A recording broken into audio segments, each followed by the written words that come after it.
Just over the last week and leading up into their earnings, Supermicro Computers was up around 59%. We even had analysts upgrade this company. One, in fact, believe this is now a $48 stock. But also remember, they did have some issues just over the last few months, possibly facing a removal from the Nasdaq listing. We also saw Hindenburg take a short position in the company, and in fact, following this, the company was down 19%, incredibly volatile. And then we got the issues where the auditor did resign, only further plummeting this company by 33%. Now, yesterday we did get to see their earnings. As you can see, something we reported on, their revenue came in around 5.6 to 5.7 billion, lower than what the market wanted at 5.89. The earnings per share around 58 to 60 cents. As we can see, the market wanted higher, but it doesn't just stop there. For the Q3 of 2025, their guidance is around 5 to 6 billion, a lot lower than market expectation, and the same quite drastically to be said for the earnings per share. And then they gave their full year guidance for FY 2025, where it didn't look any better, between 23.5 to 25 billion. As we can see, analysts were expecting in the 26 to 30 billion region. On top of that, in the after hours for Supermicro, it was incredibly volatile. It was down around 16%, and then it recovered and was up 4%. Now, if we delve a little bit deeper into what they actually reported, well, one thing they did mention is that they are very confident that they will be able to meet the SEC deadline, and they see for FY26 around 40 billion, which did help some of the ease of the issues that we did mention in terms of cutting their guidance. And we can see this optimistic commentary for 2026 overshadowed the issues that they have been facing in 2025, as well as those previous that we mentioned at the beginning of the episode. Now, the CEO has said he is confident that the company will file its delayed annual report by February 25th, and that the company also expects to hit 40 billion in revenue for FY26, which is significantly higher than the expected 30 billion. So that is positive, but we also want to bring you back to 2025 and look at this current year, where the company has massively slashed their guidance for the full year of 2025. And as we mentioned from the previous post, it isn't looking good in relation to what the market wanted. Yet, as we did highlight, the company did rebound, and clearly Wall Street are buying in that their FY 2026 numbers can be achieved. Another point that investors are looking to, and I guess you could say are happy, is that Supermicro have said they are working diligently to meet the deadlines, not only for their delayed FY24 accounts, but also for FY 2025, and we're talking about both the first and second quarter reports. Now, as we can see, it has gained a bit more momentum in the pre-market today, up around 7%, currently trading at around $41, but over the last year, this is a company that has been hammered down 50%. Yet, if you have been someone who has been holding this company for over the last 10 years, yes, you would be happy. The company has massively outperformed the S&P, up 987%. But just take a look at its peak. This company was trading at around $123. That is a massive drop to where it's sitting at now, still trading in the lower end of the 52-week range. In terms of analysts, Seeking Alpha are the only ones to consider this company a buy. And when we do take a look at their historical performance, we can see they have missed in the most recent quarter. They have a 75% track record, but again, remember the issues that were flagged, we have highlighted prior, is all around the accounting numbers, whether you can have confidence that what they have stated is true.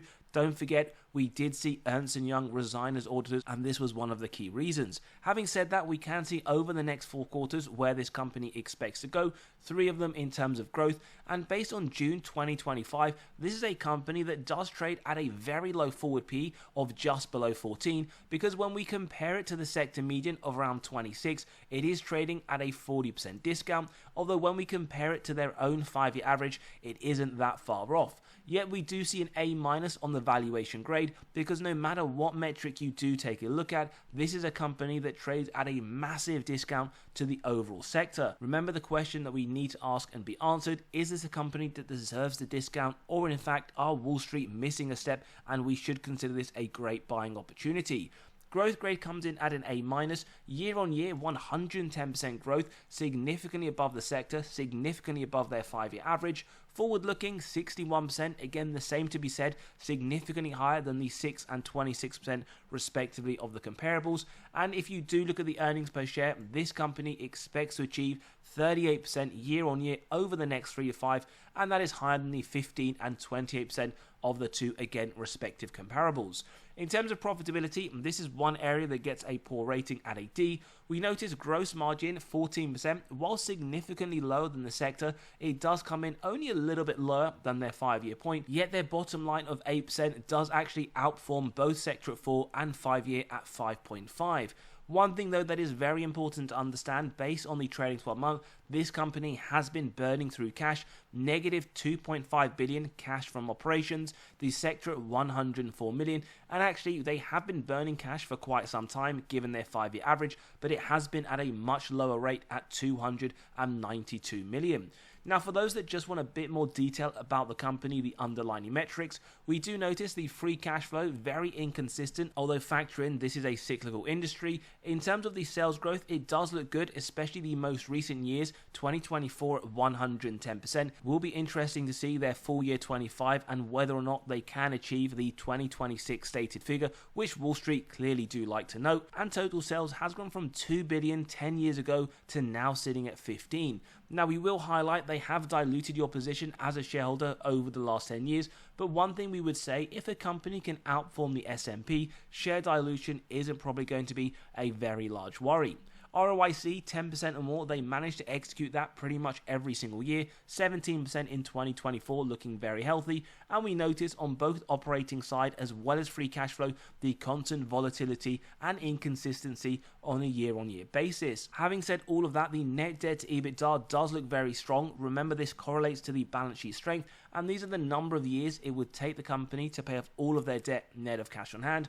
0.34 over the last 12 months, expected to go lower over the next 12, so that is a good sign on their balance sheet. We also want to highlight institutional ownership at around 85%. We can see around 239 million worth of sales over the last year, but actually a significant amount more buying at 2.8 billion. And we also notice in the most recent quarter, institutions were buying hand over fist super microcomputers. Again, as always, bear in mind we are yet to wait for the Q1 data, and as always, do your own due diligence, never copy what the institutions or even what the insiders do. Speaking of, they have around 18% ownership, around 30 million worth of sales over the last year. Now, there's been no buying or selling in Q1. In fact, you would have to go to Q2 where there was around 1 million, and we'll show you for full transparency. But as we always say, this isn't a typical bearish signal. They sell for many reasons, personal and financial. Most recent, in fact, the director on the 3rd of June selling 3,000 shares, and probably what seems like a long time ago at the $80 mark, netting them 241,000. Now, before we jump into our own valuation, we want to let you know we have released our latest free weekly article where we cover severely undervalued stocks as well as what's gone in the market over the last few days. So click below, you can sign up, read straight away, where you'll be able to gain access to 45 undervalued stocks for the month of February. Lots of information for each one, the upside that Wall Street themselves see over the next year, and you can grab a copy of 43 stocks that Wall Street themselves believe have the most upside right now in the S&P, and we're also going to be dropping a new copy of this spreadsheet in the next few days. So click below, sign up, and you can read straight away.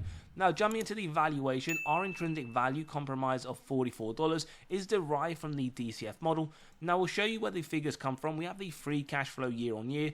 Average growth, as we say, will be skewed for companies that go from negative to positive a number of years, but we've gone 12% moving forwards, which you could argue, given all the data, if they can execute and there is volatility to the numbers, then this could be very conservative. And with the discount rate, we then get the present value of future free cash flows and terminal value, add together with the cash, subtract total debt, get to the equity value, divide by the shares outstanding, and as you see, $44, which would indicate right now 9% upside. Bear in mind, these numbers are subjective. You can grab a copy of this model by clicking on the pinned comment below, running through your own numbers, whether it's for SMCI or any others, but full transparency, we'll show you at the 10% rate, around $39, indicating downside of 4%, and at the 14% rate, you would be able to see $50 mark, which is 24% upside. Now, we'll take the 12%, the medium rate, to the final slide, where we aren't just done yet, as we always like to add a margin of safety. Using 10%, executing on that if it meets our 3 golden criteria: wide moat, strong financial metrics, good forward-looking data, and that is where we see this company right now around that 10% point. Wall Street themselves, their price target is $42 by the end of the year. That translates to only 5% upside. Now, for those that are interested at the 15% mark, a buy at 37, at 20% around 35. But right now, as we say, 10% MOS, 5% upside from Wall Street. Give us your thoughts. Have you got a bit more confidence in this company after the issues that we have seen over the last few months? Maybe this is one you're not going to touch, or maybe this is one, in fact, you were buying not too long ago when it was in the low 20s, or in fact in the high teens. Give us your thoughts, and don't forget to sign up to the free weekly newsletter. Grab those spreadsheets. Come and join us in the Patreon as well, where we do cover our weekly buys and sells. We have been buying and selling given the volatility over the last few weeks. And as always, have a great day. We'll see you all on the next one.